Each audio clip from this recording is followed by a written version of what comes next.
స మీకొక ఒక గొప్ప విషయం ఏంటిదంటే దక్షిణ భారతదేశంలోనే ఏకైక వ్యక్తిగా రజక కులం నుండి శాసనసభకు ఎన్నికయిండు. అదొక రికార్డ్.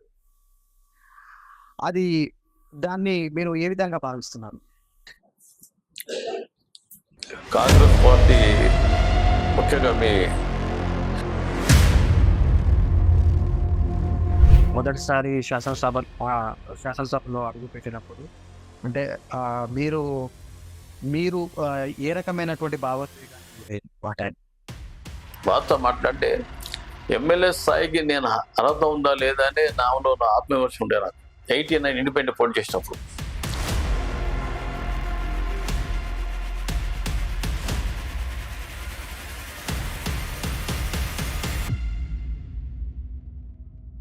గుండు సుధారాణి పైన భారీ మెజార్టీతో ఒక 40,000 పైచిలుక మెజార్టీతో గెలిచారు. ఆ తర్వాత జరిగినటువంటి శాసనసభ ఎన్నికలలో ప్రతిభ మీద తక్కువ 7,000 మెజార్టీతో గెలిచారు. 9,000. అంటే ఈ ఈ వ్యత్యాసం ఎందుకొచ్చింది? అంటే మీ మార్పు పడిపోయింది అప్పటి వరకు. అంటే అది గుండు సుధారాణికిను ప్రతిభ వచ్చే క్రమంలో మీ ఓటింగ్ అనేది వినే క్రమంలో ఓటింగ్ పర్సెంటేజ్ తక్కువైంది. ఎందుకోసం? అంటే కామన్గా ఏంటంటే అక్కడ చిరంజీవి తెలంగాణ ఉద్యమంలోకి వచ్చినట్టు మీరు ప్రదర్శన ఉద్యమంలో ఉండకపోవడానికి కారణము తెలంగాణ ఉద్యమంలో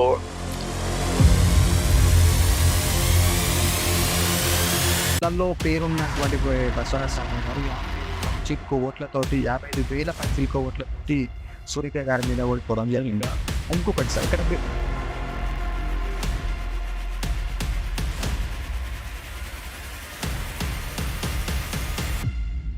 కేసీఆర్ అసలు వాస్తవానికి ఉద్యమంలో ఉన్న వాళ్ళని అందరినీ విస్మరించి కేవలము తనకు ప్రతిపక్షమే అనేది లేకుండా చేయాలని ఒక దృఢ సంకల్పంతో మిమ్మల్ని అందరినీ చేర్చుకున్నారు అనేది ఒక నానుడి అప్పుడు వినిపించింది.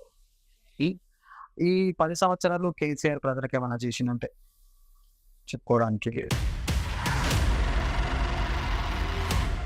ఇప్పుడు భవిష్యత్తులో ఇక్కడ వరంగల్ రాజకీయం తీసుకున్నట్టయితే మెయిన్గా మన తూర్పు నియోజకవర్గంలో ఇప్పుడు కొండ దంపతుల నడుస్తూ ఉండదు. భవిష్యత్తులో మరి శ్రీమాన్ అన్నను రాజకీయాలలో చూడొచ్చు.